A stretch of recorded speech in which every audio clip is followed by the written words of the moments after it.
Okay, let me get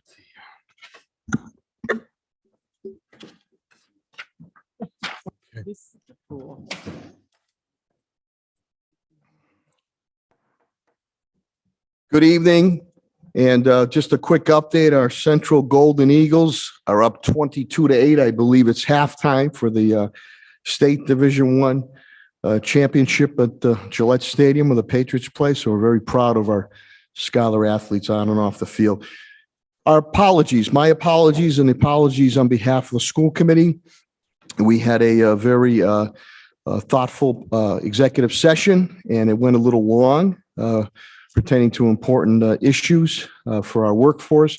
So my apologies to all on the public speak out, but important discussions which we feel will benefit the staff and the employees of the Springfield School Department. So again, my apologies, and happy holidays, Merry Christmas, Happy Hanukkah, Happy Kwanzaa.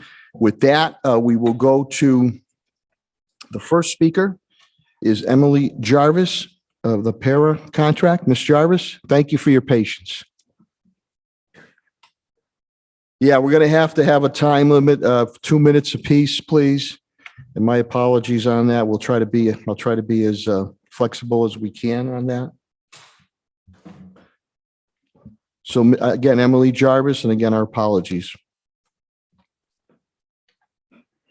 And thank you, Focus Springfield, for allowing this public input. Again, Josue, thank you.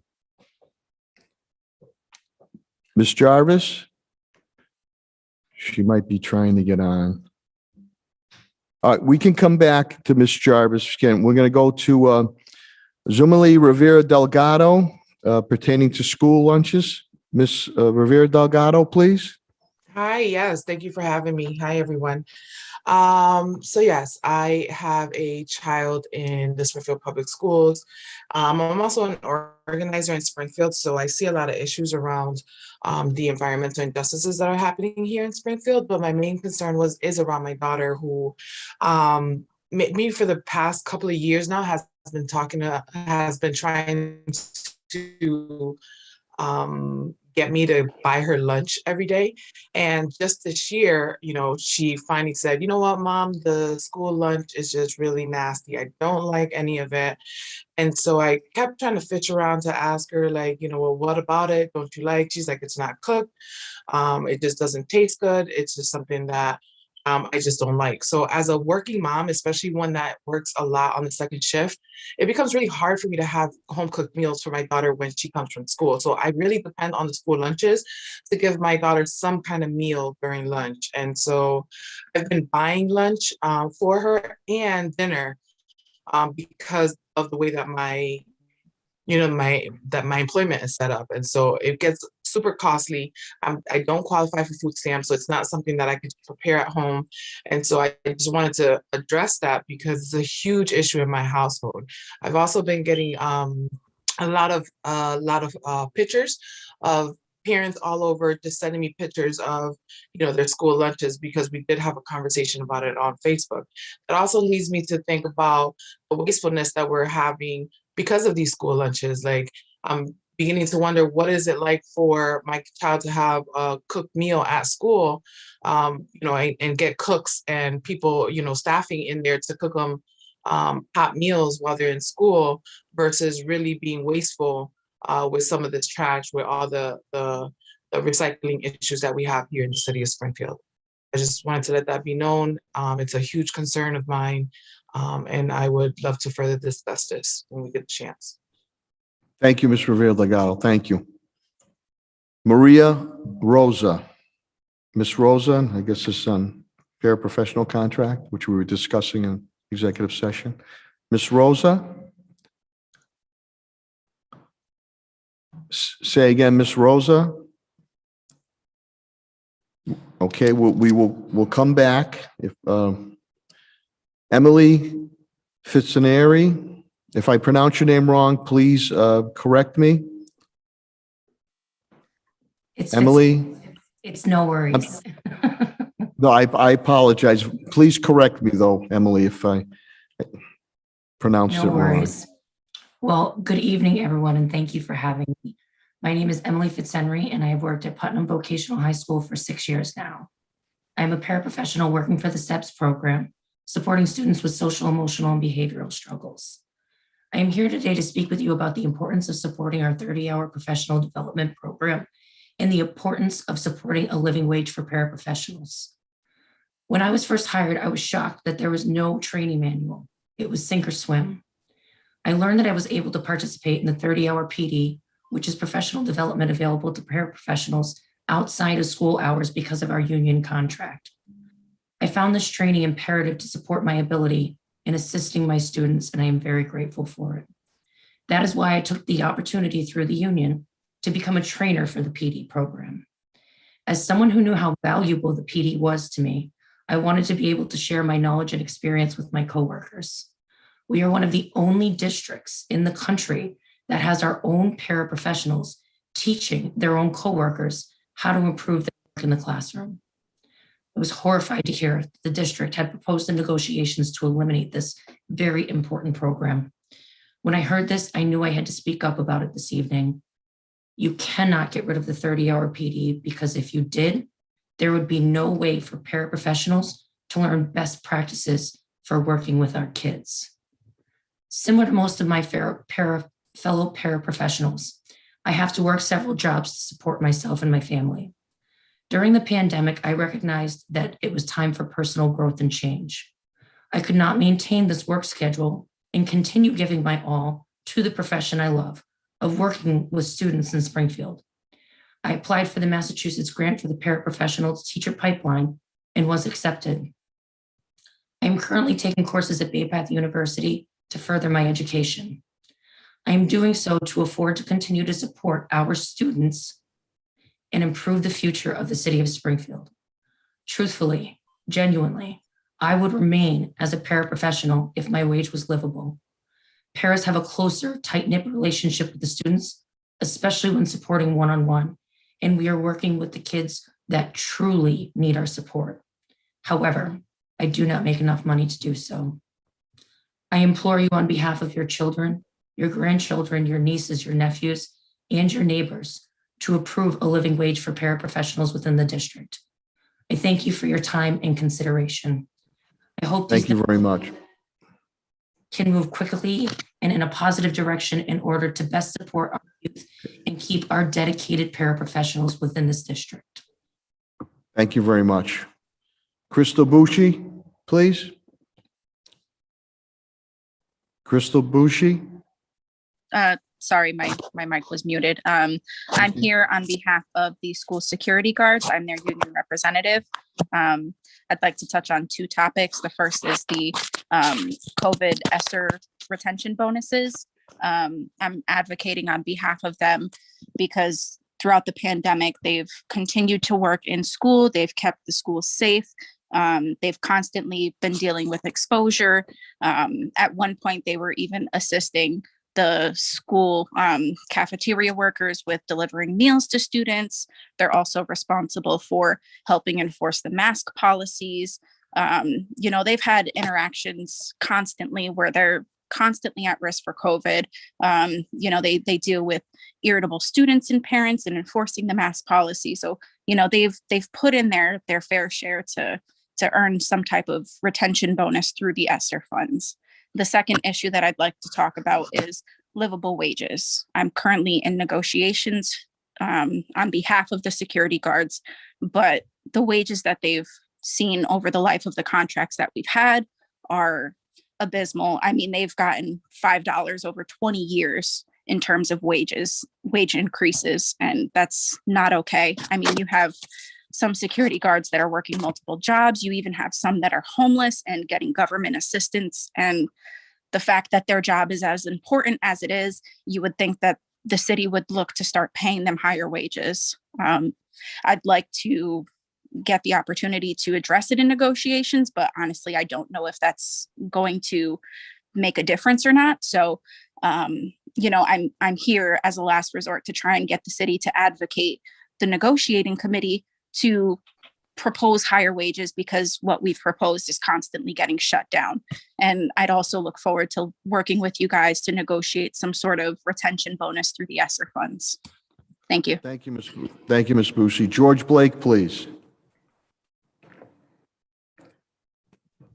Hi. Mr. George, Spank, Yes, I'm here. I'm here regarding the hazard/merit pay. I worked as an attendance officer, and I like the school committee to hear what I say and just explain to me how this does not fit the narrative. Hazard is defined as a risk or a risk or danger. Merit is defined as deserve or to be worthy of. So follow me now. When the city shut down and everyone had to stay at home, we were mandated to go out into people's homes, into crowded apartment buildings in the city to inquire and ensure that the student attendance was up to par. We had to do exactly what everyone else was told not to do and advised not to do for their safety, to stay, to not risk danger for their well-being and their family's well-being. City Hall was taking very few, if any, visitors. School department, central office was taking very few, if any, visitors, but we were on a daily basis in people's homes when it was against what was what was recommended to the population of the city and the country. And so what I say to you is, I couldn't go to dinner with my wife and my children because of COVID protocols, but I could go and check on the students of Springfield to ensure that their attendance was where it needed to be. So I ask you, up close and personal, is that not dangerous? Is that not a risk? And is that not worthy? And is that not deserving of merit and hazard pay? Thank you. thank you, Spanky. Thank you, George. Thanks, Spanky. Ruth Morehouse, please.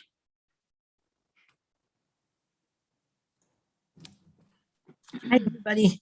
Ruth Morehouse. I live in Springfield, 38 years. I've been a paraprofessional for 16 of those years. I have a wonderful husband, 2 wonderful daughters, 16 years as a para, and I make under $20. And I'm there every day. I hardly take any days off. In 16 years, I've probably taken 10 days off, like a lot of other paras.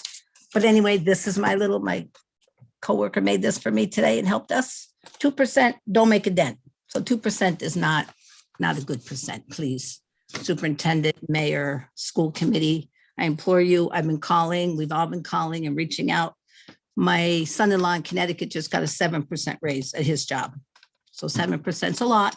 We would love 7%. So that would be nice if you would consider that. But anyway, so 20 years, 16 years, I make under $20. That's unbelievable. I kind of heard, and some of us parroted this, the superintendent's asking for a raise, another raise, and he makes a lot of money, and nothing against the superintendent. I love him dearly. I'm respectful of the superintendent who's done a lot, but come on, 2%. We haven't had a contract in 2.5 years. That's not good. So we would like a better raise, a living wage. We do a lot. We are direct care workers for children. We're always watching out for the best interests. We have 2 and 3 jobs. I've been a hairdresser for many years. I still do that because I have to make ends meet. If a para has experience outside of Springfield, then comes to Springfield, this is something we talked about with some paras in my building. I don't think they're getting compensated enough. And then that experience they have, they take it somewhere else because Springfield doesn't want to pay them for that experience that they have. So that's not good. We're underpaid. We're like underpaid teachers, teacher assistants. We help the teachers. There's great teachers, but we're there to help them. But we do a lot where their emotional, physical, mental, and educational needs we're meeting all the time.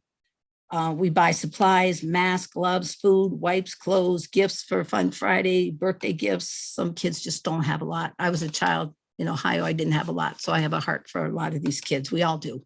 Us paras, nurses, occupational therapists, everybody, we're all working hard. So we would like a better pay raise consideration.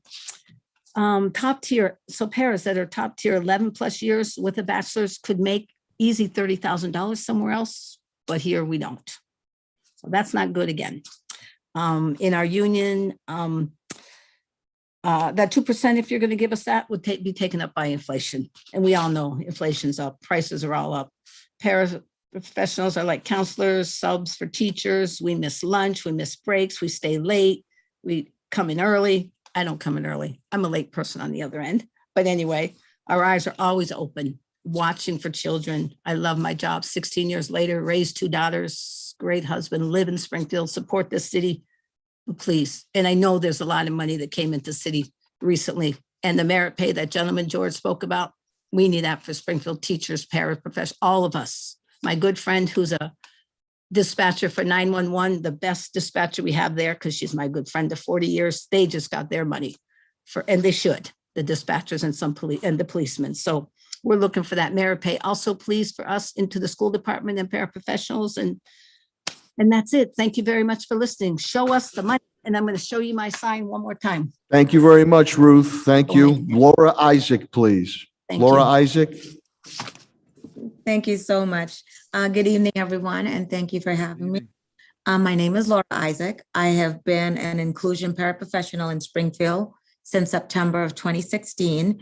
I work with preschool students, many of which it's their first time in school, so we're their first faces of the educational process. We are most of the time taking care of their emotional, social, physical needs.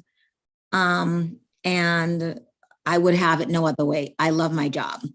I come from Boston, Massachusetts, where I was a para for over 10 years. Before that, I was in the management field in the private sector for another 10 years.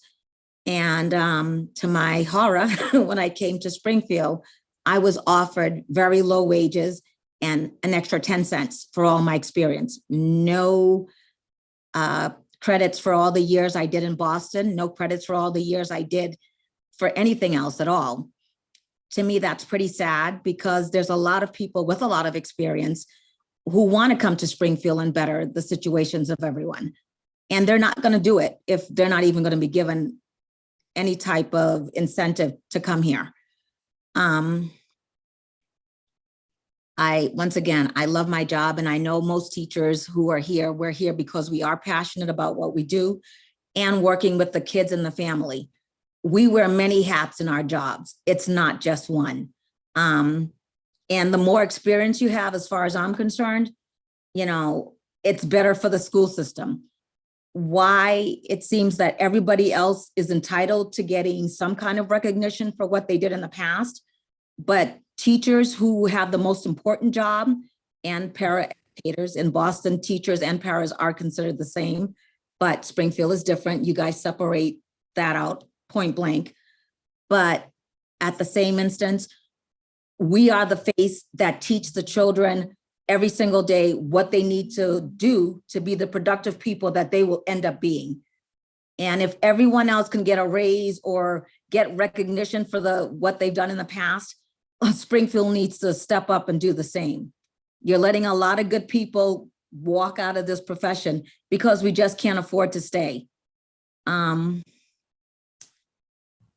me, there's a lot to say, but I want to keep it to the point, which is you need to recognize when other districts come through that the years they put in is not just years thrown away, that they should definitely be recognized for that and get some kind of compensation.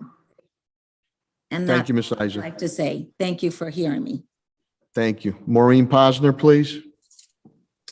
Good evening, school committee members. I'm Maureen Calden-Posner. I'm a retired educator and a resident of the city of Springfield. And I'm here to support our paraprofessionals. As an educator, I know the value of having a paraprofessional as a teammate.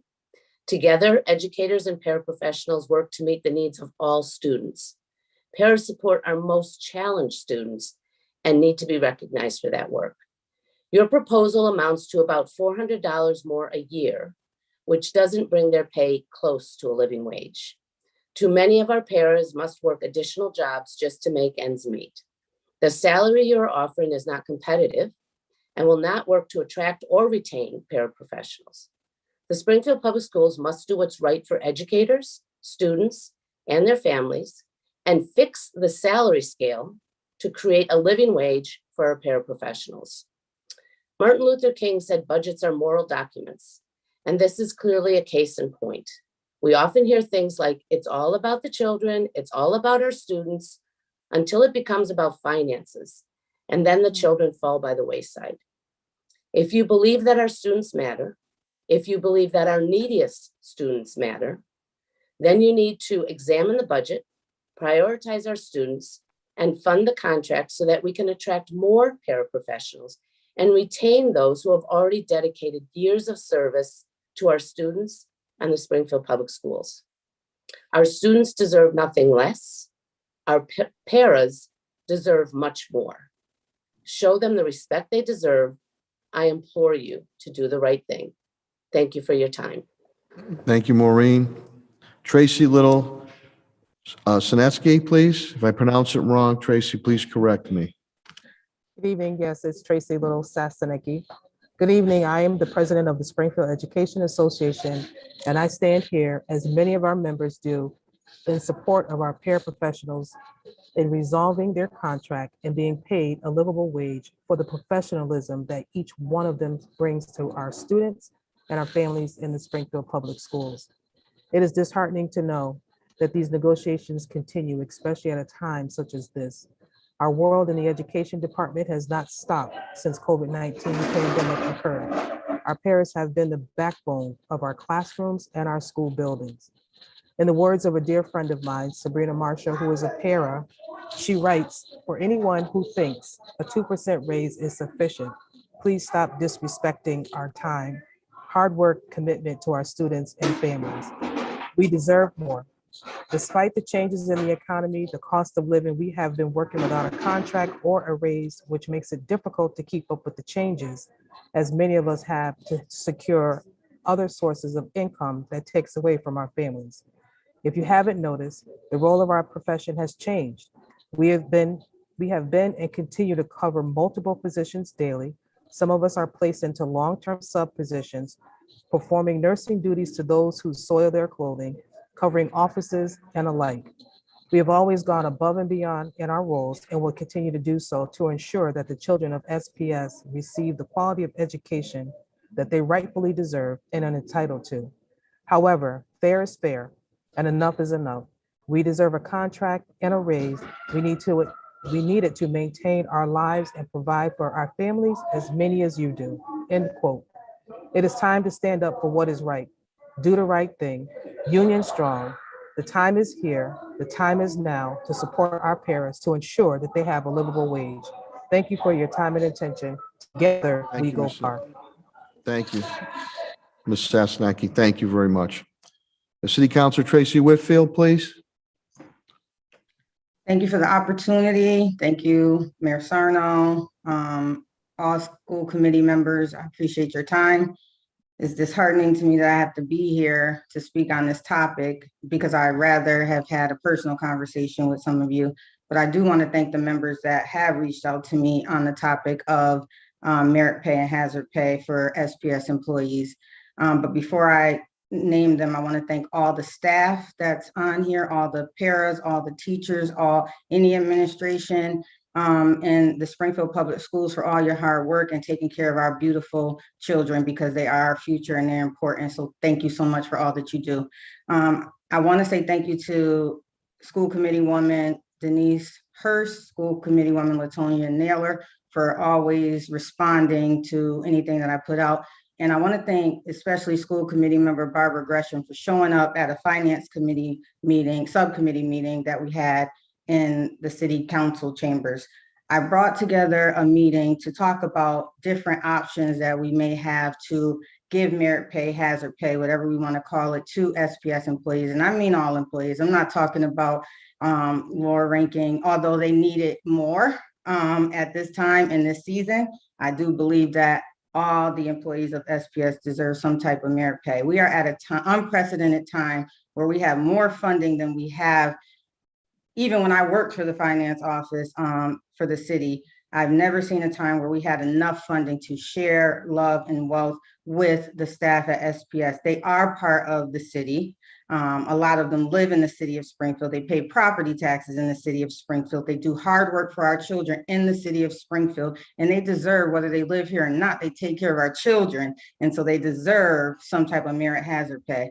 So I'm here today to say, I'm disappointed that Vice Chair Collins would advise the Finance Department not to show up at this meeting and speak with us to discuss options. We weren't trying to mandate, we weren't trying to call anyone out. We just wanted to discuss options that we have to pay the staff at SPS. I also wanted to thank Superintendent Ward, because I did have a situation with my nephew who we have custody of through DCF, and he did handle the situation promptly for me. So Superintendent, thank you. But at this time, I just wanted to say we really need to consider doing this, and we also have to do better in communicating with each other. This city is not run by a dictatorship, it is a democracy, and legislators should be able to have conversations without going through press releases and coming to public speakouts to have a conversation. That's the only reason that I'm here, because it's difficult to have a conversation with some of the legislative body on this meeting and in City Hall. And so I just wanted to say, in the future, if I do call meetings, which I can because my constituents are calling on me to get information, and it is my responsibility as a voted in legislative body to respond to them. And the only way that I can respond to them is if I have the accurate information. I know ESRA funds cannot be used for merit pay, but ARPA funds can. I know free cash can. I know we have a reserved account that can be. And maybe the amount isn't $5,000. Maybe it's a little less, but anything will help our employees at this time. I didn't know that paras didn't make a livable wage. Under $20 an hour is really, really sad for people that's taking care of our youth. What's the incentive to do a good job for our youth in the city of Springfield? And while they're not incentivized, they're still doing it with their whole heart. They're still taking care of our children. So let's consider this, and let's be able to have meaningful adult conversations, take personality out of it, because it doesn't matter if we like each other or not. We have to work together to move this city forward. So I thank you all for your time and consideration, and please, let's just have meaningful discussions to do better for our residents in the city of Springfield. Thank you, Councilor Whitfield. Katie Wells, please. Hi, my name is Katie Wells. I am a 16-year educator at Central High School. I am not here in support of the paras, but I stand in solidarity with the paraprofessionals because they are absolutely indispensable in our schools, and it's shameful that they don't make a living wage. But I am here on a separate issue. You may know that we're currently experiencing a substitute teacher shortage, and class coverage, which is what ends up having to happen because we don't have enough substitutes. Our teachers and our paras end up covering classes if someone is out either with COVID symptoms or getting tested for COVID, or because they've been a close contact, or we have a very young workforce because of partially because of COVID, but partially our workforce has been moving towards retirement, and so we have a lot of young teachers out on maternity leave. So we're in a substitute teacher shortage. It's been a huge stressor in an already difficult year, and so I had an idea. My brother's a firefighter. He's a lieutenant on the Springfield department. And my idea was to recruit firefighters as substitute teachers, because on their off days, many of them have side gigs anyway, and their schedule is very conducive to it. They work 2 days on, 2 nights on, and then they have 4 days off. So it rotates. So they may have up to 4 days completely off during our school week. There's benefits to the firefighters, of course, because they all have side gigs anyway, and this would be one that would fit within their schedule and be reliable. It would also be it would be very helpful to the city because it would alleviate that substitute teacher shortage and take some of the stress off of the school staff. Which is good for students as much as it is for teachers. And it would be great to give our students exposure and access to another group of working professionals in the city, not only for the positive role models that they can be, but also for the information that they can provide.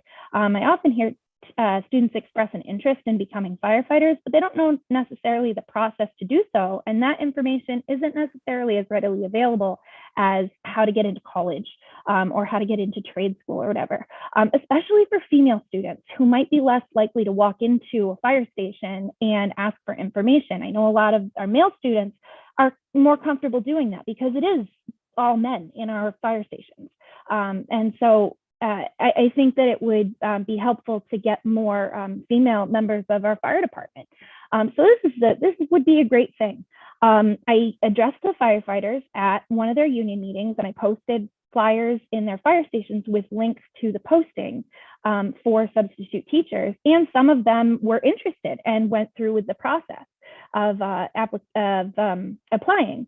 At least one of them got far enough through the application process to have an interview, at which point he was told that he is not eligible to be hired by the school department because he's already on the municipal payroll in the fire department.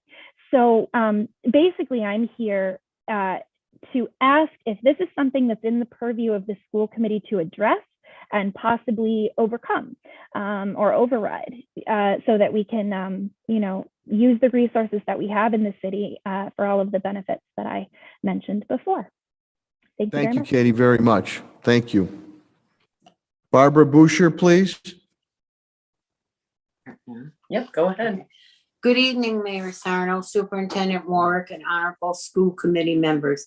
My name is Barbara Boucher. I was born in Springfield, graduated from Tech High School, married another lifelong Springfield resident. Mayor Sarno, you may know my husband, it's Kenny Boucher. And I raised my two children who also are Springfield Public School graduates. I worked my entire career as a para-educator in the city of Springfield, and I was very proud of that title. I worked for 40 years, from 1978 to 2018. I called the Springfield Public Schools my second home. I loved my job, and I loved going to work every day. I didn't think about retirement and what my low wages would mean to me at the time. I wish I had. When I retired in 2018, the person at the retirement board said it was a shame that after 40 years of service, my retirement was so small. She told me to call my union and tell them that my wages needed to be increased and we should have steps for longevity. I had to call Social Security and was told my spousal benefits would no longer exist. I have to pay now for my Medicare each year out of my own pocket. Would one of you like to give me your paycheck just 1 month and I'll give you mine? I hope you will consider a decent wage increase for my colleagues. 2% is not enough, especially when your pay is low. I even took out an annuity, but when you don't make much, you can't add much to it. I was fortunate to have a husband.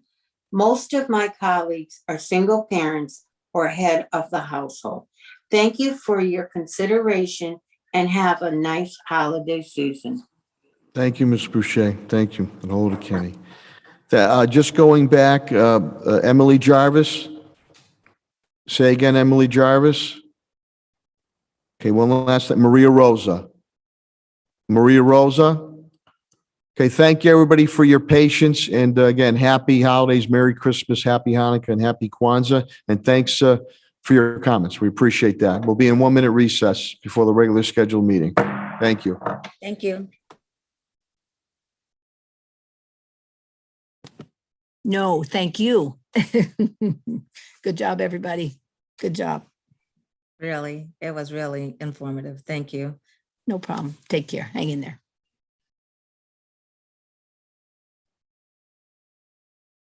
Now, again, do we have to get out to get? We'll call the meeting to order. Madam Clerk, please call the roll.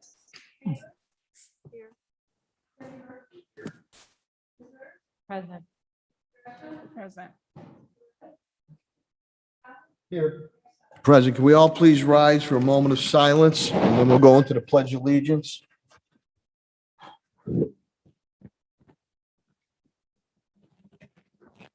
allegiance to the flag of the United States of America and to the republic for which it stands, one nation, under God, indivisible, with liberty and justice for all. Thank you very much, everyone. And again, our apologies. We had a long executive session to address contractual issues in a thoughtful process, and we had a very thoughtful public speak out that we just finished. And good news, our Central Golden Eagles, last update we received, playing on Gillette Stadium where the Patriots play. They're up 22-15 in the third quarter against Central Catholic, and this is for the Division I State Football Championship. We are very proud of our scholar athletes, and we're hoping that they can bring home the championship once again, the Division I State Championship. So go Golden Eagles, and we'll continue to give you updates as we go. Many of us would be on that field today, but we're here doing important business for the school community. So now move to approval of the minutes. Approve the minutes of November 16, 2021 special meeting and the November 18, 2021 regular session. Any questions or comments? So moved. Motion made by Vice Chair Collins. Second, please. Second. Second by Ms. Gresham. Roll call vote is required. Madam Clerk, please call the roll. Yes. Yes. Yes. Yes. Yes. Yes, more than sufficient votes. This matter passes. Voting items, there are none. So we're going to move to informational items. This is the strategic plan and portrait of a graduate update. Superintendent Warwick, please. Thank you, Mayor. We've had a team of folks involving, folks from every constituency in the city working on, we put our portrait of a graduate together, but also now trying to work the portrait of a graduate into our next strategic plan. We've had two preceding strategic plans. Very important to provide the direction for the school system as we move forward. The team has done a great job on the portrait of a graduate and is now embarking on putting the strategic plan together with input from thousands of constituents across the city, from different kinds of groups, church groups, every segment of the community, as well as teachers and people who work in the school system. So I just want to thank the team that has been working on it. They've been doing a great job. Paul Foster has led this effort, so he wants to give you an update tonight just on where we're at with the portrait of a graduate and the strategic planning process. So I'm going to turn it over to Paul. Thank you, Superintendent Warwick. You're on, Stats. Thank you, Mayor, and thank you, Superintendent Warwick, and nice to be with you all. I'm going to share my screen, and I believe you do have these slides in your packet. I know the screen sometimes can be a little small. Can you see my screen okay? Yes. Great.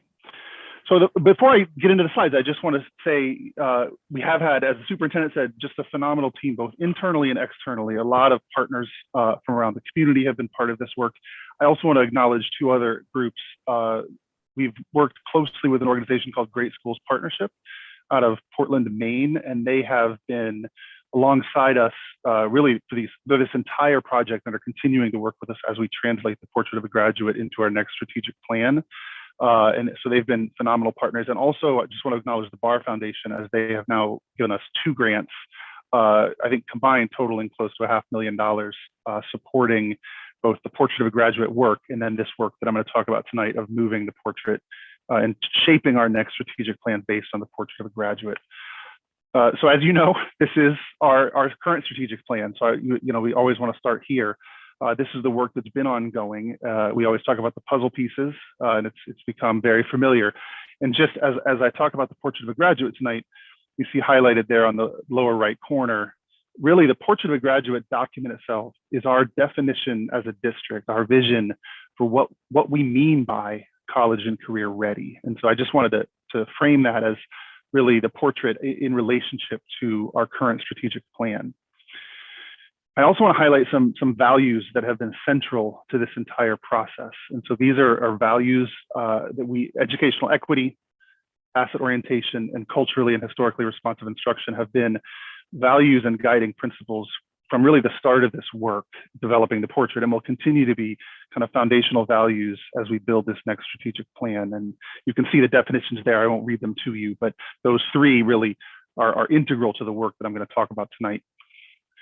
And so just quickly, what is the portrait? I already said it's the vision, right? It's a statement really from our community. As the superintendent said, and I'll detail this a little bit in a moment, we've had several thousand people over several hundred conversations who gave input into building this portrait of a graduate. So it really is Springfield. It's not the Springfield Public Schools vision. It's Springfield's vision for what we want every student to know and be able to do by the time they graduate high school.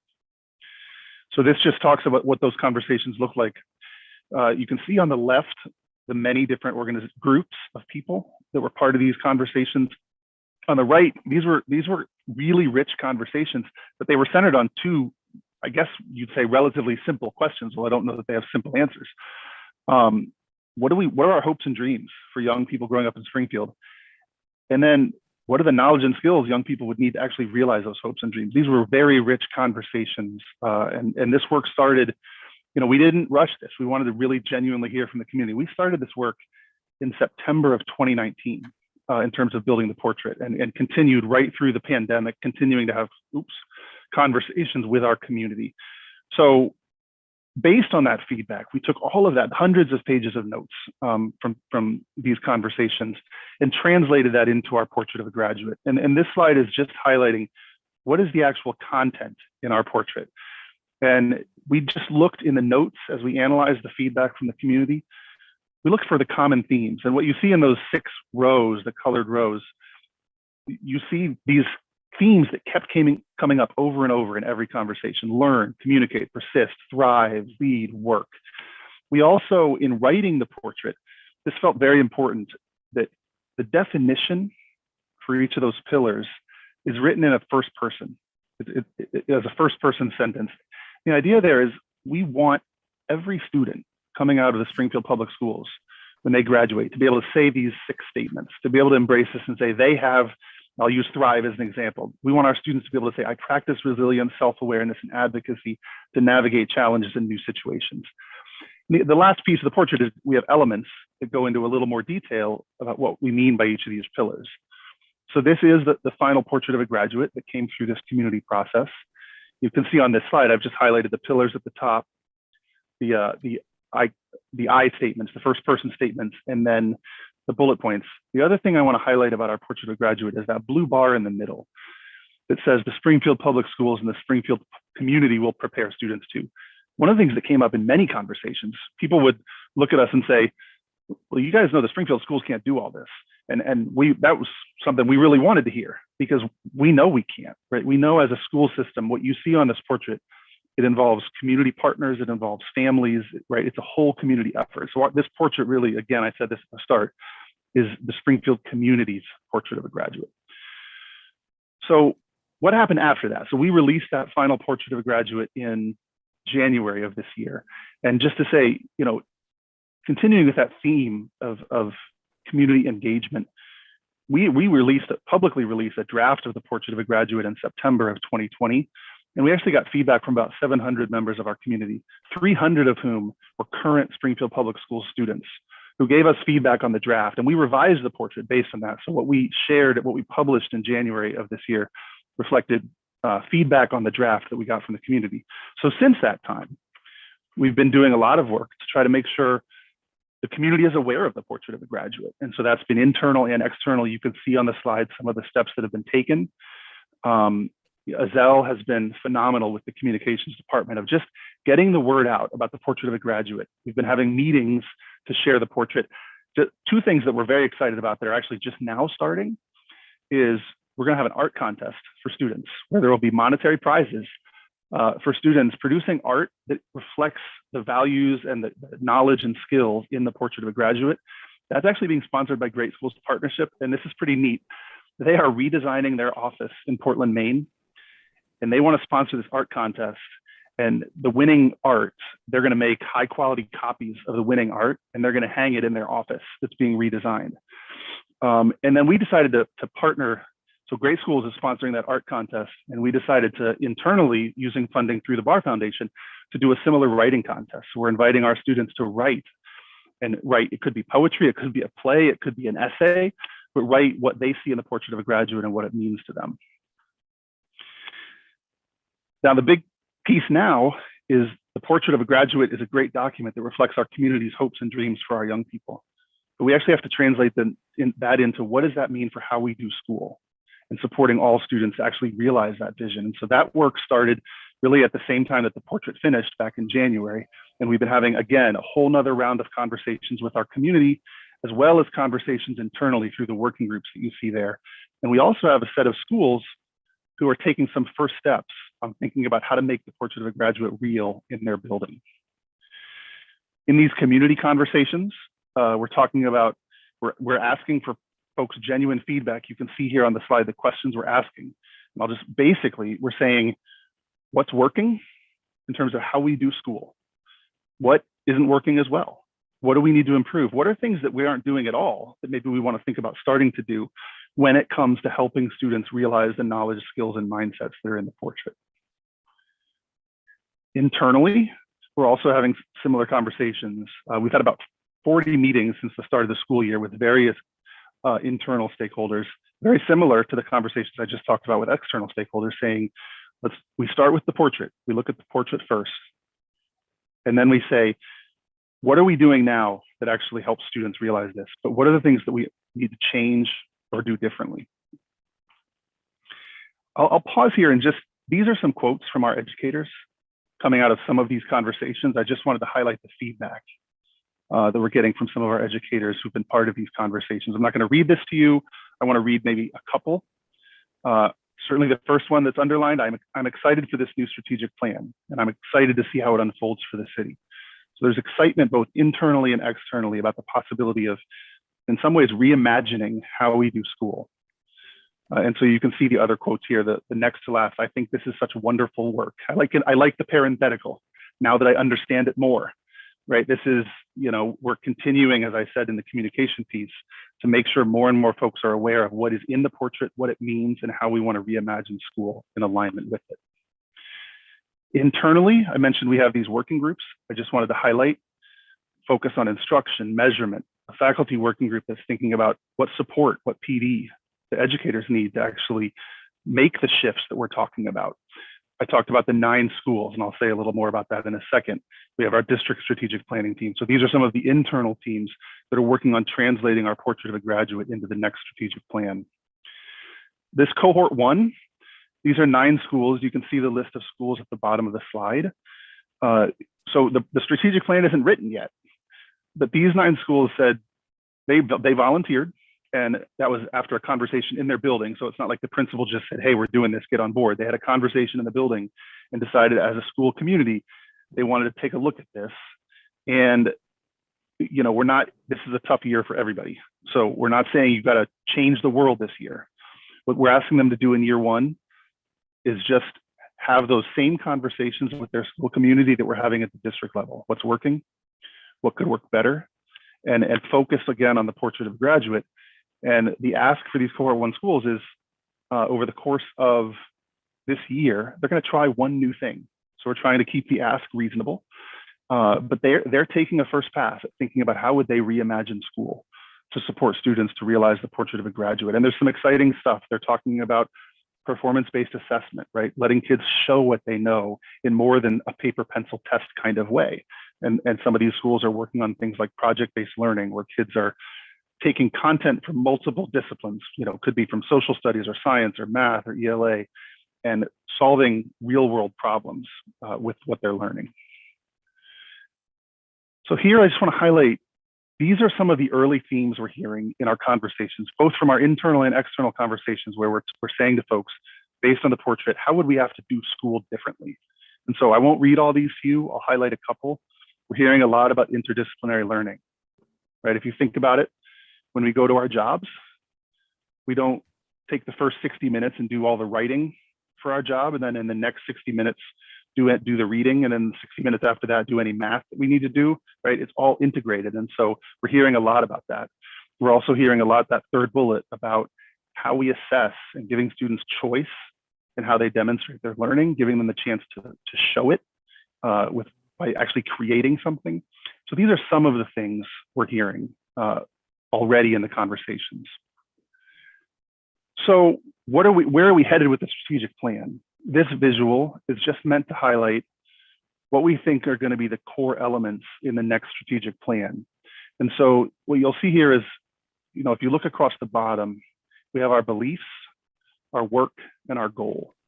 So our beliefs, that's our vision, our mission, our core values. Some of those values I talked about at the beginning: equity, asset orientation, culturally and historically responsive instruction. That's part of our beliefs. And then on the right, you have our goal, that's what the portrait is, right? The portrait defines what we want for every student in the Springfield Public Schools. And in the middle is the work. And it's centered on a vision for instruction, meaning when we walk into a classroom in the Springfield Public Schools, what should it look, feel, sound like? And that's where we get into things like interdisciplinary learning, more student talking, right? More student voice, more opportunities for students to express choice, more connection between what students are learning and who they are as people, right? Tying into their identity. So that's where it starts. And then it's surrounded by our strategies for student well-being and supporting student well-being, partnership with family and community, measurement, educator success, and district systems. And this next slide is a little crazy, but I just want to say, this is not new. This is an evolution. So what you see here is the puzzle pieces. And so this is an evolution of the strategic plan we've been working on and that has led to some of the gains we've seen over the last 10 years. And you can see here, right? Again, like I said at the start, the goal has always been students graduating college career ready. The portrait is now our definition of what we mean by that. And lastly, just to talk about what's the timeline for this. So this fall, as I said, we're in this process of getting more feedback from the community on the strategic plan. We're starting to analyze that feedback. In the early, in January, March, we're going to start designing that instructional vision. So how are we reimagining teaching and learning in alignment with the portrait of a graduate? We're going to then get into more detail as we get into March and May, right? What are the actually strategies we have to undertake in order to implement that vision? And one of the things we've been super clear about internally, because people are unsurprisingly exhausted after the last 2 years that we've all experienced. We've been emphasizing this is a 5 or 6 year strategic plan. So when we talk about reimagining teaching and learning, this is not like we're doing this by next Tuesday. This is something we want to do over 5 years. And so that defining those strategies in PD plan is really about what are we doing over the next 5 or 6 years to build capacity to execute on the instructional vision. We want, just like we did with the portrait, by the end of this school year, we want to release a draft of the strategic plan publicly to the community and ask for feedback so that at the end of next summer, we can actually release a final strategic plan. And that concludes my presentation, but certainly happy to take questions. Thank you, Paul, AKA Mr. Foster Stats, and I want to thank Superintendent Warwick and the leadership team in the community. We took part in this, and this really was able to take information on what we're doing well, where we can improve from every segment of the community, the mosaic of the community, and I think it'll be very beneficial educationally, work development, workforce development, and giving our kids a better path for positive careers.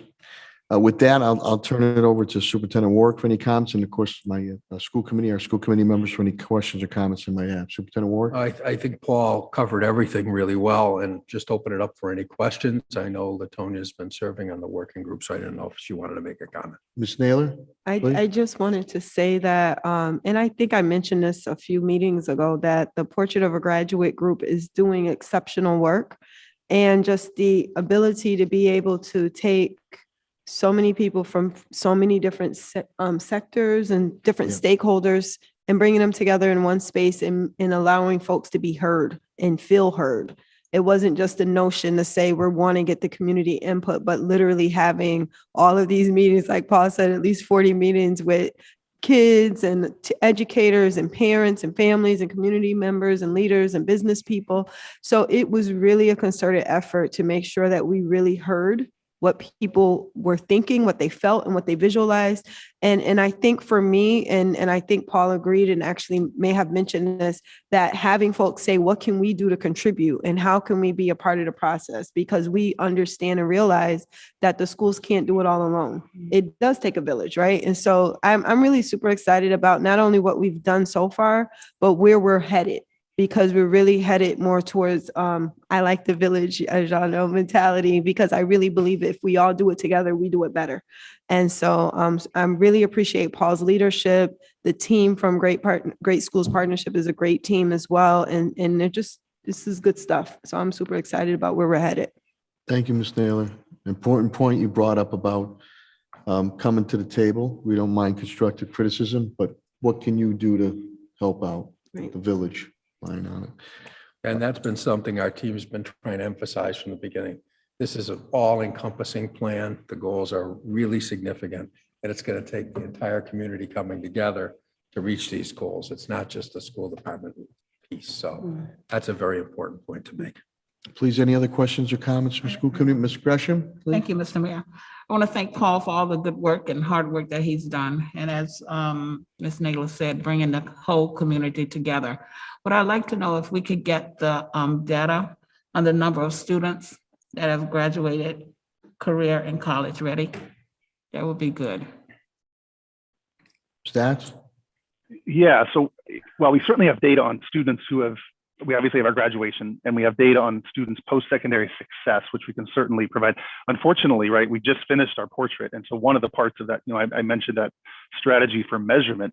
One of the parts of the strategic plan will be how do we actually assess whether students have realized the knowledge skills that are in the portrait of a graduate, but because we haven't done that yet. So I guess I'd need some clarity in terms of what you're looking for, in terms of how you would define that college and career success. I mean, we certainly have the post-secondary outcomes, but if there's other things you're looking for, I'd be happy to look at that.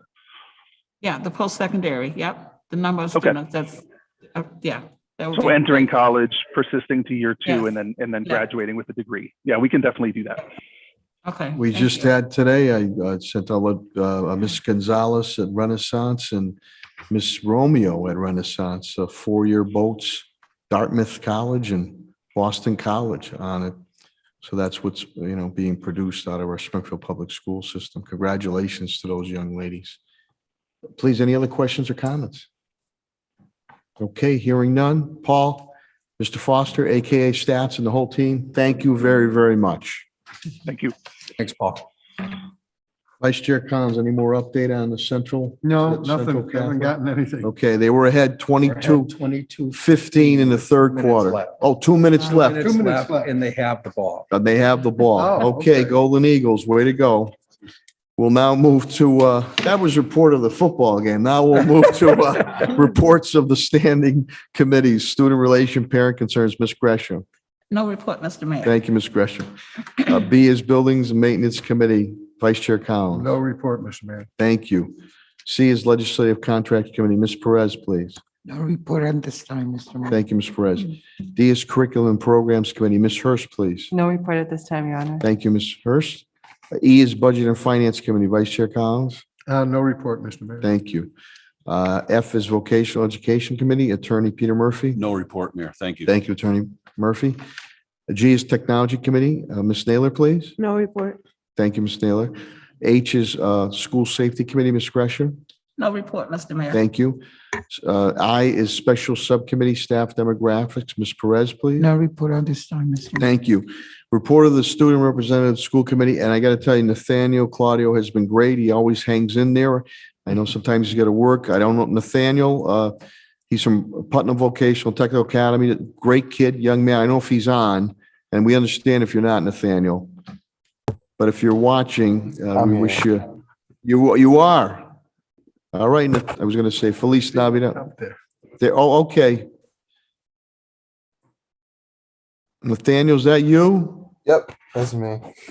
Oh, there you are. Okay. How are you? I'm good. How are all of you?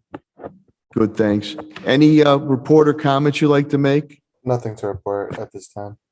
Let me tell you, I got to be a lot of credit. You hang in there too. So thank you, Nathaniel. We appreciate that. Thank you. Thanks, Nathaniel. No problem. Report of the superintendent, please. Thank you, Mayor.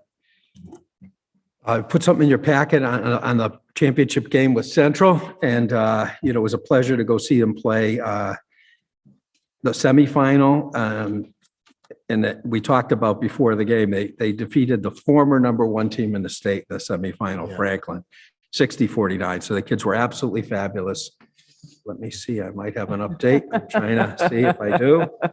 And we were ahead 22-15 with very little time left, 1 minute left in the game. So I think we're going to be Division I state champion. Yeah, what is So, that? Dun, dun, dun, dun, dun, dun. Well, okay, let's wait. So we'll, but I'll still try to give you a final, and I'll try to drag my report on because Mr. Murphy likes me to be more thorough. The more you talk. Thank you. So, school visits, I was in a school today and several this week. Done 52 visits to 37 schools, and just want to commend the staff for working very, very hard under challenging conditions and doing an absolutely fabulous job. And it's so important we have the kids in school getting what they need to get. And it takes a lot of work by every segment of the staff to do that. And the schools are doing a fabulous job. I want to commend them. And lastly, there's a contracts report in your packet. If you have any questions, you can get to Pat Rocherai on that. Thank you, Superintendent Warwick. Any questions or comments pertaining I to have the an superintendent's update on the report? game. We're going to get an update. Not on the superintendent's report, the football game. Yeah, the football game. Yeah. Central just sacked Central Catholic on the 3-yard line. There's under a minute left, so. Thank you, Doing Mr. pretty Roach. All right, yeah. Hilarious. All right. Very good. 22-15 under a minute. Golden Eagles hopefully on their way. D1 state championship, bringing it back home to Springfield. And this was a team that had beat them early in the year. 16. It was a close game, but they did beat them earlier in the year, Central Catholic. It was Tremendous team. So Shootout, 62 or 67-52, and this is 22-15. we were right in there the whole game and just kind of fell apart at the end. So, Impressive team. Yeah. Big. oh, they were good. They were really good. Student athletes. Central And pick 6 for the win. That's All it, baby. It's all over. Division I state champ. All right.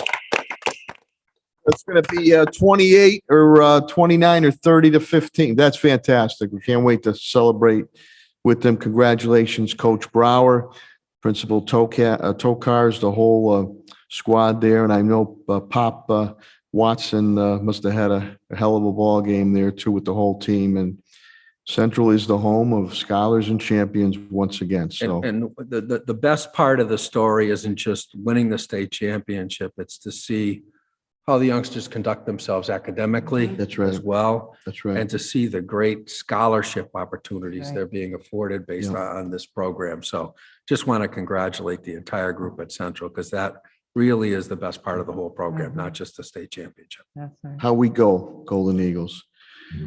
Any other questions or comments on Superintendent Warwick's report? Okay, hearing none. Is there any unfinished business? Yes, I have a Mr. question. Oh, sorry. Ms. Gresham, then I'll go to Ms. Hurst. All right, thank you, Unfinished Mr. Mayor. business. Yeah. I just want to say to the superintendent, with respect to the recent school shooting, are we doing any intruder or lockdown routinely drills?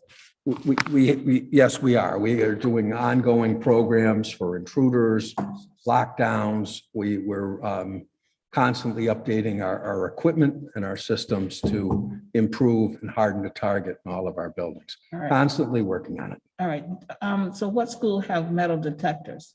Well, so we want to be a tiny bit careful about talking too much in detail in this Oh. setting.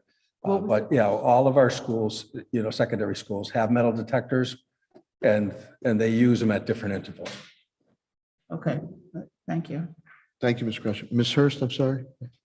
I didn't hear the question. That's why I didn't know. What schools have? You Oh, got to be, okay. we don't want to tip off any strategic type Oh, aspects for I didn't public realize. safety for our children, teachers and staff.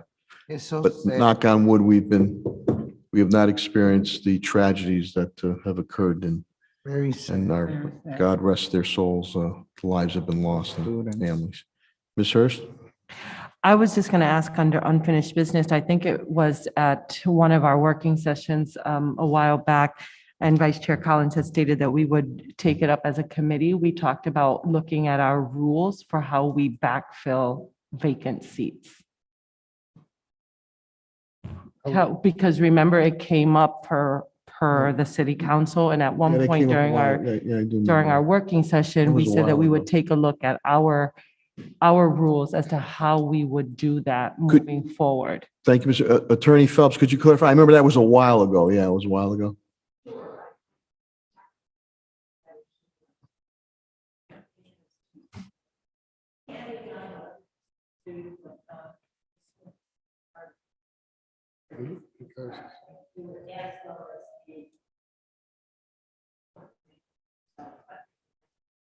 Thank you. Thank you, Attorney Phelps. I Thank you, believe Mr. Charter's silent on it, so I believe it's up to us. Right, I remember that, and we Yeah. said that we would at least have a conversation about it, so So that if we could just pass out the current policy to everybody, and Mhm. then we can, have a because discussion. I think, I know I went back and looked, the charter is silent on it. So that makes it a policy for us. Right, and so I think we had a conversation about, is it something that we want to be deciding, or is it something that we want to allow the constituents to decide? And during that working session, we said we'd come back and we'd review it and have a discussion about it. And so considering we just finished elections, we also know we have some seats that have folks that would not, God forbid something happened, would not have somebody to backfill them by way of the election. I think it's something that it's prudent that we look at it. It's probably a very opportune time, because you're right, there's at least Right, 2, 3 that were unopposed, so there is no heir apparent. There is no Right. second place finisher. Thank you, Ms. Thank Hurst. you. Thank you, Vice Chair Collins. Thank I you, hope you're Attorney not wishing Phelps. me not to make it through the 4-year term. no, and I'm just thinking ahead. Just joking. Anything else on unfinished business? I have a question. Ms. Naylor, sir. I'm kind of going back to the field trips again. So when our student athletes travel, is there a nurse with them when they travel? I'm sorry. When our There's nurse- student athletes, when our athletes travel, is there a nurse with them when they travel? I'll have to check into that. I know the trainers are there, and speaking of that, I want to thank Peter Picknelli of Peter Pan Bus Lines. Again, we reached out to him in first-class transportation for our Central Football Golden Eagles, and thank you, Mr. Picknelli, Peter, and Peter Pan Bus Lines. Appreciate that. I know they have the athletic training staff that goes, but Let me check into that for you. Specifically Well, the yeah, nurse. and I asked that question because, again, it has come up, the question around field trips, and there's a lot of kids who want to do college visits and stuff like that, and they're not able to because of our restriction. But we do allow our athletes to travel to go play games, and so it just really seems to me to be inequitable if we're not allowing kids an academic experience that they deserve. And if they're going to be masked and do all the stuff they're supposed to do when they're riding on buses and all of that stuff anyways, I just wonder why we still haven't considered allowing those kids who are not athletes to get an equitable opportunity to get out and see the world as well. So it's a good point. That's one of the restrictions that have been put upon us as a suggestion right now because of the spread rate. Remember, the athletes have a whole lot of extra testing that's involved with trying out for the teams now. We're testing them constantly. So that's probably one of the reasons. Well, But I'll get you more information. And I would dare say the same procedures that we put in place, if we're going to have college visits or stuff like that, we could then have testing available to those kids to be able to go on those trips as well. I think that we can definitely do that, and I just want us to really consider that, especially you, because you're the one in charge of that when it comes to the staff. And I really hear the kids when they're calling me and they're texting me and they're asking about these things. It is sensible what they're asking, and it appears to them, and not saying that this is the case, but it appears to them that we value sports and athletes more than we do those kids that are trying to do things academically. And although we know that is not the case, we do want to make sure we're validating their concerns. And we should be able to figure a way around that. Well, we'll certainly go to the health department and medical team and check that out. Ms. Absolutely. Naylor, thank you for bringing, it was with Dr. Kerouac last night, the event and the discussion, and with Commissioner Helen Carlton Harris on how we can start to move forward. We're sort of peaking right now. We're hopeful going into the new year that the things can hopefully change. Again, Dr. Kerouac had indicated, as Helen and I too, this, got to get the shots. And I think Ms. Hurst brought up, we spoke about it earlier this evening, that the availability of obtaining shots or the booster shots there's no excuses. We just, the Department of Health contact stick, more publicity on it. The private sector, Helen's holding, we're holding neighborhood vaccinations and booster shots on Saturdays in the evening. And all the experts in that's what needs to be done so we can start to move forward. Field trips. I know you talk about, we're so proud of our culinary art. We haven't been able to do anything in the schools, cafeterias, and we want to start doing that too. So I think once we get to the point in time of let's see where we spike here, and hopefully going into 2022, continuing to push the vaccinations, booster shot, maybe we can start to look that way. Certainly, in my conversations with Nurse Clancy and She's done a great job. In her conversations with Helen, we can let up on all these restrictions if we just get our vaccination rate where it needs to be. Yeah. And we can move forward. But the vax rate's the key piece now, and I think we all need to push that vax rate so that we can let up on these things safely. And we are going to have the Vax Force continues to meet. We continue to meet and work. The Youth Vax Force, the subcomponent of that is going to, I think, by the beginning of the year, schedule, and it's going to be like a town hall information. And I believe that they got their hands on a big social influencer, which will get, as Denise and I, target, it's really the 30 and under, 20 something and unders that are not getting the shots. The percentages on the upper age groups are good. Every week we're moving up, but we got to move up substantially in certain groups on it. So, but it's tough, especially people if kids are in their senior year, they want to experience it. But we're just trying to follow all the safety protocol. Our numbers have been good in the schools, so I'm hopeful we can get there. And I appreciate you bringing it up, Ms. Naylor, because I do get questions on that too. Mayor Don, sorry, hey, when can we go on a field trip? And so hopefully we get there. That was an unfinished business. Is there any new business? Yes, Mr. Mayor. Okay. So a couple of weeks ago, and I was going to say, Attorney Phelps, don't go too far, but a couple of weeks ago, I reached out to Patty to ask about our remote, if we're allowed to participate remotely. And so Attorney Phelps sent me an email today and just was hoping if you could share that information. I don't know if the full committee received it. I know I saw it was only to me. And so I do think that this is another thing that we should take into consideration. I understand that there's a different piece of legislation that the governor had put forward, but you also quoted what the Attorney General had put forward. And so I was thinking about it because, as we know, you can still, whether vaccinated or not, still become a close contact. And so I was thinking about the fact that I would hate to have to miss a meeting because I was quarantining and not be able to remotely participate. And then when I happened to just walk in, I know that Barbara was talking about a particular circumstance that she was potentially facing. And so I think that that's something else that we need to be thinking about. Like, this pandemic has caused us to really stretch our thinking, and there's some silver linings that I think that we should avail of ourselves to. I'm not saying that we should be conducting ourselves remotely, but if there is an extenuating circumstance, then it should be an option. Attorney Phelps, do you want to come up to the mic over here so that way the viewing audience can hear? Thanks, Denise. Thanks, Ms. Rhodes. Thank you. School Committee Woman Ms. Hurst inquired with regards to remote participation of school committee members. The Code of Massachusetts Regulations has a provision that does allow public bodies, provided there's a majority vote, to allow remote participation. So that would be by telephone, and certainly in the era of Zoom, by Zoom. If there's that, the body has taken a vote that would allow members to call in or Zoom in, even though, and the chair always has to be in post-COVID eras, present, or the majority has to, or a quorum has to be present physically.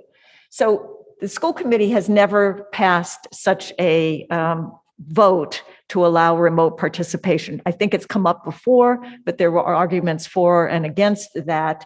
There are certain advantages to being in person, and some advantages that might attend to remote participation. Should that vote occur, and should this body elect to do that, there's then a whole series of procedures that have to be followed with regards to remote participation, stating who is zooming in or participating remotely. You got to make sure that the audio is correct and everyone can hear. That would come later, and I did not include that in the email. I certainly can supplement and send it to all members for consideration. And I know that you would have, we're in surreal times and extenuating circumstances. I know the majority of the time, Vice Chair Collins, Superintendent Warwick, myself, and some school committee members too have been in person, whether it was my conference or at the school department conference room. So, but there would be criteria on that. I mean, I don't want anybody getting sick anyways or on it, but yeah, maybe, hopefully we don't have to do it down the road, but it'd be good to have it just in case we're missing a few people. I hope not. I hope not. Well, because any one of us could be in close, like even the superintendent, right? And so I don't know that does he count for, does he have to be at school committee meetings? So he's not a So I'm member just of the saying, like, committee. he would be able, like, even if any one of us, right, the mayor, Yeah. any one of us were a close contact or something were Yeah. to happen, You're right. then they wouldn't be able to participate. But we're living in a day and age that we should be able to figure it out, considering we have all of these virtual options. And I'm not saying that it should be a practice, right? Like, No, it should no, be say- an extenuating Yeah. circumstance, very likely due to health, that we not be here. And I also know that because that's why I had asked, because I also know that the governor had said up until like April of 2022, but there was that caveat that Right. it had to, the majority or the quorum had to be present. Remote participation under the emergency order can continue Yeah. through April 2022. And for those bodies who have adopted this Code of Massachusetts Regulation Procedure, they can still participate remotely until that time and beyond that time. Vice Chair Collins? I did bring this up a number of years ago that I had heard about that section of the law. The school committee didn't act on it at that time. And that's when you were just using like a conference phone. But it allows for, you have to have at least a majority present. Yeah. Any member has something, you get stuck in traffic. With the permission of the chair, you can participate remotely. And we never dealt with it back then. I'm on another board that did deal with it for that very reason. There were people coming from all over the state and an accident on the pike or whatever, and people would call in. They would call the chairman and say, can I participate via phone? And as long as you've got like you say, our technology is so much better today. So it is time we revisit it. We talked about it once in the past. We didn't do it, but everything is so changed now. Yeah, we're still in the penalty box here, Thunderbird's penalty box. But I think it's time we revisit it because we've got the technology today. Right. So I'll be happy to put together a memo Thank for all you. the members. Thank you. Thank you, Mr. Any other new business? Okay, hearing none, is there a motion? This is an old business or a new business. Oh, I'm sorry, Latonia. I thought it was. Sorry. Go ahead. I feel like I got a muzzle on. So I have a question. I know that we received the document, the correspondence from Attorney Phelps regarding the ESSER funds and the merit pay and all of that stuff.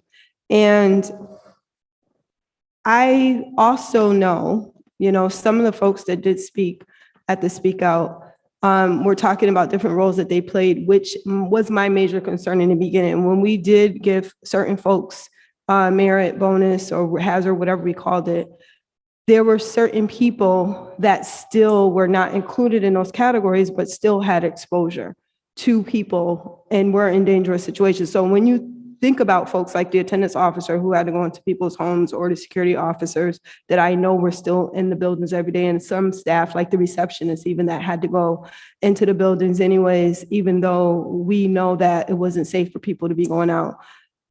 Those people should be considered for hazard pay. And I just feel like it's not fair to really defunct, or whatever the word is that I'm looking for, what their concerns are, or invalidate their concerns, that they did risk their health. And I also feel like even the folks who did not have to leave their homes, the extra burden of trauma that was placed on them with the expectation of them to do their job, even though we were in the midst of a pandemic, they had their own kids most of the time they had to deal with, on top of still trying to take care of our kids. They had to use their own Wi-Fi. They had to use their own stuff from home. And everybody doesn't have the opportunity to itemize taxes and get a deduction for using their home for office space. And so I feel like we really need to consider maybe not the excess of funds that some people are asking for, but we need to consider something that we can do with the fact that we're in an unprecedented time of funding that we're about to see. And so I'm not saying that we should warrant what everybody's majority request is, but I also feel like we really need to sit and think about what we've gone through and what a lot of people have gone through and continue to go through during this pandemic, and what it has been like. And even if you never got COVID, which unfortunately I did, and it was a horrible experience, there's just so much to really think about the trauma of just knowing people that died, or knowing people that suffered, or just financially people losing jobs and all that stuff. So I just feel like right now, when you talk about folks that actually stayed on board, folks that actually kept coming to work, folks that didn't take a leave of absence because they were tired or wore out or stressed, we need to actually consider that when we're making our decision as to whether or not we're going to seek out funding or try to figure out a way to utilize or allocate funding for folks that worked during the pandemic. So I just wanted to say that. Thank you. Thank you, Ms. Naylor. Any other new business? I'm sorry, yes, may I? I wanted to ask, because Ms. Naylor referenced the speak out. What is the reason that, and who makes the decision as to how somebody collects more than one paycheck from the municipal system? And I ask that because I don't know if there's been any discussion. I mean, it seems to me like the young lady's proposal sounds like it could be a really good proposal for more than the one reason of covering classes, but to also expose our students to this particular profession, to people who are leaders in our city. So why is that a barrier? And how does one? To my knowledge, there's a city ordinance, because I remember looking at it. There's a city ordinance that if you remember a few years back, we had a teacher who was elected to serve on the city council. Yeah. He could serve as long as he didn't take his pay, because there's an ordinance about being on two payrolls at the same time. So to my knowledge, it's not federal, it's not state, it's a city ordinance. That's what I think. And who amends that? Is that the council or? The council, I believe, is the only body that can amend the city ordinances.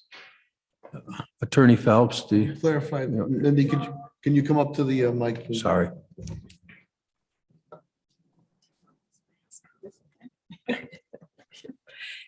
There's also the conflict of interest law that would have to be complied with regards to the duty of fidelity to one municipal or state agency. And so I can't answer you directly whether you'd need a Section 23 waiver or not, but it certainly has implications under the conflict of interest law.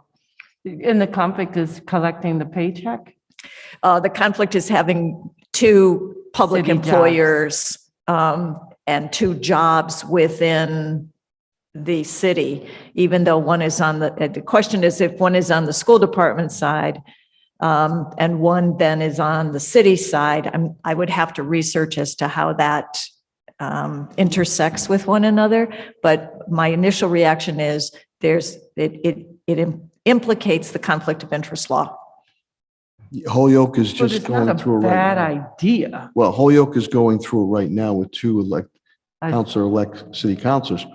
And my understanding is that if they want to hold that position, they're going to have to give up another position, not accept money, not accept the salary, whether it's a city councilor, and or not accept your salary as a school department employee. That's correct. Because there's a height of, you said, conflict of interest. And there's a myriad of potential issues that could arise. Not saying anybody would do anything wrong, but I mean, there are local statutes, there are state statutes on it, but I think Holyoke preliminarily came out with a ruling saying you want to be an elected official, you can't take that. You can't take the salary if you're able to do it, or you have to leave your position and then you can take that. Take the council salary salary. from Yeah. the city council. Yeah, and this has to do with, I believe, one person is a school department employee also. And then that person could not, in that case, could not vote on things that could be a lot of things. Now, this is different. You're talking about firefighters. It's a creative idea, but on it, and then, but you can't, I don't think you can take two paychecks. This came up a number of years ago when we had a fair number of teachers who used to work at night at Park and Rec, when they used That's to have all the right. gyms open That's and right. things like that, which was, what would be a better person to have than, and it went on for a while, then all of a sudden they were all told, no, you can't work because you cannot get a city paycheck and a school department paycheck under the city ordinance at that point. Now, I don't know, it doesn't seem like there'd be a conflict of interest problem with that at that point, but I wouldn't hazard, I'm not going to give an opinion on that. But it was because there was an ordinance against getting two checks at that point. I'm just curious There because could be it doesn't leeway. sound like a bad idea and there's other potential benefits. And so I was just wondering like, where is the challenge? But I understand. I'm just interested to hear what the obstacle was. There could be some leeway, Ms. Hurst, because, as long, you're not in an elected position. The other thing too, with substitutes or long-term substitutes, is there some type of professional development or training on that? I mean, it's great to have another profession come in, but you got to have some type of criteria on how you're going to deal with the kids also too. Some could be fine, but some, in other words, the decorum. I mean, you might think it's fine to address the kids in a certain way because that's the way you would address in your other, it might not. It's creative, but you just got to be careful of what Pandora's box you might open up. Yeah, and I'm certainly not looking for any more work, but it's something that I know Vice Chair has indicated, had asked if I'd take a look at it. So I'm happy to do that. And particularly for me on the conflict of interest, because it does require, the conflict of interest law requires a duty of loyalty to your employer. So the question is, when you have two employers, both municipal bodies, how does that interface? And the ethics law and opinions advisories do address certain scenarios. And then with public safety also, even though you might be off, you are on call if situations occur, overtime occurs. The recruitment, especially on the police side, has been very, very difficult, even on fire, in that if situations arise and trades occur, say you become a long-term sub, your allegiance has to be to your first. That occurred to me. If there's a fire emergency and all folks from different shifts are called in, and yet you were supposed to report to the school department at a certain time per classroom, those are a lot of the issues that need to just be looked at. But it's certainly an idea that someone came up with to try to address. We have a critical shortage of subs, and we need to, explore all of those kinds of things. It's also an opportunity to build a pipeline. Yep. With that particular. No, it's great. And again, as long as you take out Holyoke's dealing with the elective perspective, that's pretty cut and dry. Maybe there is some opportunity. You'll check the ordinances and the conflict of interest. That'll be great. Well, thank you. Any other new business? I have a question, Mayor.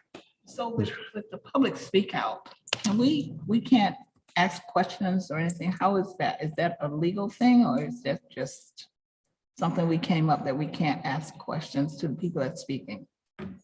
That the engagement there, because that could lend, if there's a certain situation through the superintendent, they'll reach out to that individual. We're here to, to listen. I know with the kids, many times we'll give them, encouragement, but we're here to listen to their viewpoint and not, not necessarily get back in a counterpoint situation, which could lead into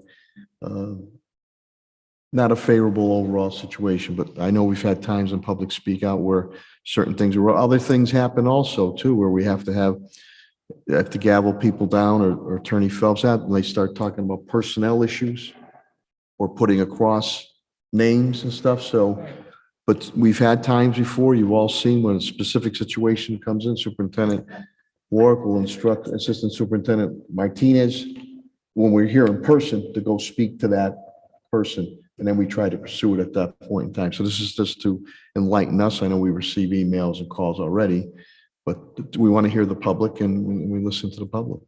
But is it a rule? What's the rule? So there's an open meeting law, if I may, Mayor. Yes. So the public speak out, the agenda, it's not on the agenda item, but if there were to be interaction between the public body and the person who's speaking and questions asked and information, it gets into the fact that there's a deliberation occurring of the public body. There's not been a posting of what the subject matter is for the public to know. It becomes part of the public body's deliberative process, which the open meeting law mandates must be published ahead of time, 48 hours with notice to the public. So it's really just a one-way conversation because you cannot respond. Otherwise, you would have to be on an agenda item and go through the whole process of public posting. Thank you. That's the reason behind it. Got it. So how do we follow up when they have a concern or a concern? Well, So how do we follow up with them on that particular? Well, let's just say in this instance, you had contractual negotiations being, but we don't negotiate. You don't negotiate in public. We hear them out. You've had some specific instances that have come up. Just tonight with Ms. Hurst bringing up what Katie Wells brought up about that. We deliberated on that. We're going to look into that. There's been other issues here where when we were in person, people would come and speak and a personnel or a child issue. And then Superintendent Warwick, again, would instruct Assistant Superintendent Martinez to go speak to that individual. So we can see what we can do to help it in that not improper things or things that should not be put out, which could be legal issues, are put out in public on it. So there's the follow-up there. And then the people, we have the list there. You're more than welcome to follow up with those individuals too. I think the majority tonight spoke about contract negotiations. Right, yeah, I understand. So you're not, that's not, proper on that. So there is follow-up on a specific situation. So when that follow-up is done, when it's not personnel or just a regular issue, is there a way that we can know that? it's Sure. followed up on? At the time, the school committee members are here, you witness it and see it. So say it's Superintendent Warwick or Assistant Superintendent Martinez, say, geez, I'd like to know what happened with Mary Smith's situation. Okay. And you get it on that. All right, that's good to know. If nothing else, is there a motion to adjourn? So moved. I can't make out who made. So moved. Okay, Ms. Hurst, So moved. thank you. Is there a second, please? Second. Second by everybody, good. Roll call vote is required. Madam Clerk, please call the roll. Yeah. Yes. Yes. Yes. No, I think we should keep going. Yes. Yes, Board of Official Roll, this matter passes. Good evening. Thank you for watching. And again, Merry Christmas, Happy Hanukkah, Happy Kwanzaa, good health, everybody. We'll see you soon. Yeah, I'll take care of it. Yeah, I'll take care of it. I don't want to.